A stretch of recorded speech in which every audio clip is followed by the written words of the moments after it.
aquatherapy is the application of by a licensed therapist, so occupational, physical, speech therapist, or maybe a certified aquatic therapist, ng therapeutic techniques na natutunan nila sa tubig. So hindi siya katulad ng swimming lang or ng tampisaw-tampisaw sa tubig kasi goal-directed siya.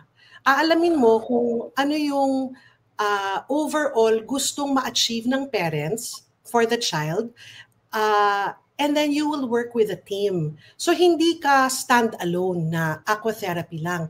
Kailangan alamin mo ano ba yung needs niya pag sa occupational therapy sessions niya, yung land-based sessions niya, paano ka makakatulong? So support ka sa kanila. So number one, there are goals. Number two, conducted siya by a licensed physical, occupational, or speech therapist. Yon. And number three, may katapusan siya.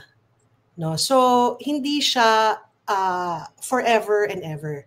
And then, kailangan, aside from the therapist knowing their therapeutic techniques, kailangan magamit niya yung properties ng water para ma-achieve kung ano yung kailangan ng bata.